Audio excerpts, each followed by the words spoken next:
Hello friends, Manisha cooking and ব্লগে আপনাদের একটা নতুন রেসিপিতে আপনাদের সবাইকে স্বাগত। বন্ধুরা, আজকে আমি একজনের অনুরোধের রেসিপি করব, তা হলো হোল চিকেন তন্দুরি। এটা আমার ছোট বোন খেতে চেয়েছিল আমার কাছে, তো আমি তার জন্য করেছিলাম এই রেসিপিটা। তো ভাবলাম আপনাদের সঙ্গে শেয়ার করি, তো আশা করি আপনাদের ভালো লাগবে এই রেসিপিটি। তো চলুন শুরু করি। গোটা মুরগি নিয়ে নিয়েছি, মুরগিটা দোকান থেকে কেটে পরিষ্কার করেই এনেছি, দিয়ে ভালো করে ধুয়ে জলটা ঝরিয়ে নিয়েছি। ভালো করে কিন্তু জলটা ঝরিয়ে নেবেন, না হলে জল থাকলে কিন্তু যখন গ্রিল করা হবে তখন জল জল লাগবে, মশলাগুলো তাড়াতাড়ি পুড়ে যাবে। এবার আমি মুরগিটার বেস্ট, লেগ সমস্ত কিছুতে এরকমভাবে কাট দিয়ে নেব। কাটস দিয়ে নিলে কি হবে, যে মশলাগুলো আমি মাখাবো চিকেনে সেগুলো ভালোভাবে চিকেনের ভেতরে ঢুকে যাবে, নুন মশলা সমস্ত কিছু, এবং দেখতেও কিন্তু খুব সুন্দর লাগে। তাই জন্য আমি এরকম কাট দিয়ে নেব, তবে কাটগুলো কিন্তু একটু ডিপ হতে হবে।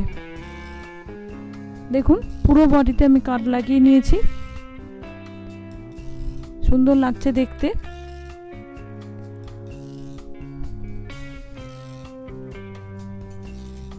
এবার আমি ফার্স্ট ম্যারিনেশন করে নেব। তার জন্য দিয়ে দিচ্ছি নুন, স্বাদ মতো নুন দিতে হবে। আমি নুন এখানেই দিয়ে দিচ্ছি, মশলা তন্দুরি মশলা যে রেডি করব তখন কিন্তু আর নুন দেব না, তাই আমি নুন একটু বেশি করে দিয়ে দিচ্ছি, যাতে ভালোভাবে চিকেনের ভেতরে নুনটা ঢুকে যায়। এবার দিয়ে দিচ্ছি গোলমরিচের গুঁড়ো, হাফ টিস্পুনের মতো গোলমরিচের গুঁড়ো আমি এখানে দিয়ে দিচ্ছি। দিয়ে দিচ্ছি 1 টিস্পুন রেড চিলি পাউডার। বন্ধুরা, আমি এখানে কোনো রকম ফুড কালার ব্যবহার করব না। তন্দুরি চিকেনে সাধারণত ফুড কালার ব্যবহার করা হয় সুন্দর রঙটার জন্য, তবে আমি এখানে কোনো রকম কালার ব্যবহার করব না, তার জন্য রেড চিলি পাউডারটা বেশি দিচ্ছি। এবার দিয়ে দিলাম 1 টিস্পুন লেবুর রস। এবার ভালো করে হাত দিয়ে মশলাগুলো আমি চিকেনে মাখিয়ে নেব। যে কাঠগুলো লাগিয়েছি সেগুলোর ভেতরেও কিন্তু হাত ঢুকে ভালো করে মশলাগুলো মাখিয়ে নিতে হবে। দেখুন, মশলাগুলো মাখিয়ে নিয়েছি। এটা এবার আমি 15-20 মিনিটের জন্য রেখে দেব। এবার আমি তন্দুরির মশলাটা রেডি করে নেব। তার জন্য একটা পাত্রে নিয়ে নিলাম 3 টেবিল চামচ জল ঝরানো টক দই।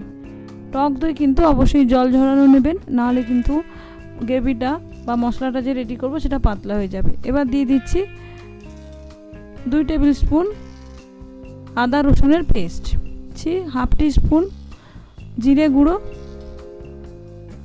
হাফ টিস্পুন ধনে গুঁড়ো,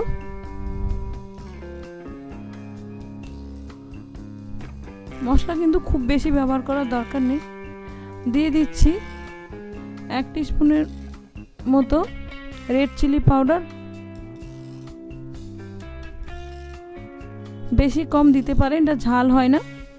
এবার দিয়ে দিচ্ছি 1 টিস্পুন গরম মশলার গুঁড়ো। আমি কেনা গরম মশলা দিচ্ছি, আপনারা চাইলে বাড়িতে করা গরম মশলাও কিন্তু ব্যবহার করতে পারেন। দিচ্ছি তন্দুরি মশলা 2 টেবিল স্পুনের মতো। আমি এখানে কিছুটা হাফ টিস্পুনের মতো কসুরি মেথি ড্রাই রোস্ট করে নিয়েছি, সেটা দিলাম। তন্দুরিতে কসুরি মেথি দিলে কিন্তু সুন্দর একটা সেন্ট হয়। দিয়ে দিলাম হাফ টিস্পুনের মতো গোলমরিচের গুঁড়ো। এবার এগুলো ভালো করে একসঙ্গে মিশিয়ে নেব।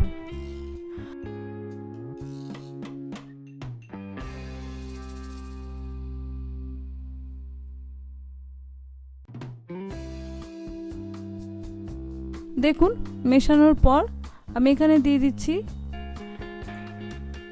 1 টেবিল চামচ মতো রিফাইন অয়েল। আপনারা চাইলে মেল্টেড বাটারও কিন্তু দিতে পারেন।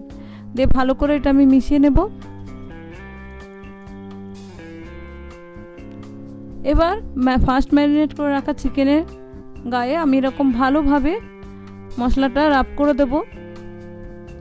ভালো করে হাতের আঙুল দিয়ে কাঠগুলোতে কিন্তু ভালো করে মশলাগুলো ঢুকিয়ে দিতে হবে। এই মশলাই কিন্তু চিকেনের টেস্ট বাড়াবে, তো ভালো করে কিন্তু একটু ধৈর্য ধরে ভালো করে মাখিয়ে নিতে হবে। এভাবে ভেতরেও কিন্তু আমি ভালো করে মশলা মাখিয়ে নেব, যাতে কোথাও বাদ না থাকে সুন্দর করে। আর এই রেসিপি খেতে কিন্তু খুবই হেলদি হয়, কারণ কোনো রকম তেল ব্যবহার করা হয় না, অল্প তেল বাটার ব্যবহার করা হয়, তাই কোনটা টেস্টি হয়। এটা এবার আমি 2 ঘন্টা রেখে দেবো, চাইলে ওভারনাইটও কিন্তু রাখতে পারেন। দেখুন আমি 2 ঘন্টা মতো রেখেছিলাম, তারপরে বের করে নিয়েছি। মশলাগুলো ভালো করে কিন্তু মাখিয়েছি, যে সামান্য জল বেরিয়েছে সেটা কিন্তু আমি আর দেবো না। এবার আমি লেগ আর থাই আর ডানা একটা সুতো দিয়ে ভালো করে বেঁধে নেব, যাতে গ্রিলে দেওয়ার সময় ঠিকঠাক মতো ঘোরে ছড়িয়ে না যায়। ভালো করে একটু সুতো দিয়ে বেঁধে নিতে হবে। দেখুন সুন্দর ভালোভাবে বেঁধে নিয়েছি, যাতে খুলে না যায়। এবার আমি শিকটা এভাবে ভেতর দিয়ে একদিক থেকে আর একদিকে বের করে নেব, দিয়ে এভাবে যে শিকে যে কাঁটাটা আছে সেটা ভালোভাবে চিকেনে গেঁথে দিয়ে আমি যে স্ক্রুটা আছে সেটা ভালো করে টাইট করে দেবো। এভাবে ভালো করে কিন্তু একটু গেঁথে দিতে হবে। দুদিকেই এভাবে কাঁটাটা গেঁথে নিয়েছি। এবার এটা আমি গ্রিলে দিয়ে নেব। দেখুন আমি ওটিজিতে করছি। এবার ওটিজির ভেতরে আমি শিকটা ভালোভাবে লাগিয়ে দেব। আর আমি নিচের ট্রেটাতে একটা ফয়েল পেপার পেতে নিয়েছি, যাতে ফয়েলের মধ্যে ঝোল তেলগুলো পড়ে, যাতে ওভেনটা নোংরা না হয়। এটা কিন্তু আপনারা করে নিতে পারেন। আমি প্রিহিট করিনি, আপনারা চাইলে প্রিহিট করে নিতে পারেন। এবার আমি 200-তে দিয়ে দেব, আপনারা চাইলে 250-তেও দিতে পারেন। 250-তে আমি 25 মিনিটের জন্য প্রথমে দিয়ে দেব। তো হতে থাক, ঘুরে আসি 25 মিনিট পরে।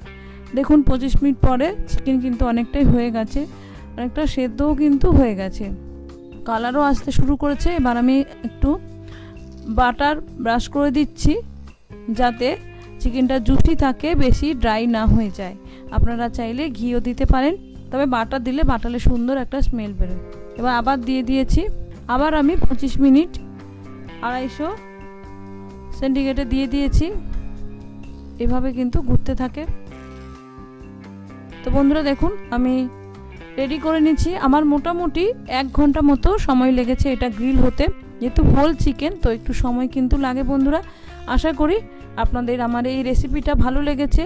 তন্দুরি করা কিন্তু বেশি সময় লাগে না, কারণ এটা ওভেনে দিয়ে আপনি নিশ্চিন্তে অন্য কাজ করতে পারেন, আর এটা খুব হেলদি হয়। আশা করি আপনাদের ভালো লাগবে। ভালো লাগলে অবশ্যই লাইক শেয়ার কমেন্ট করে আমাকে উৎসাহিত করবেন। আর যার জন্য করেছি তার কেমন লেগেছে চলুন শুনে নিন।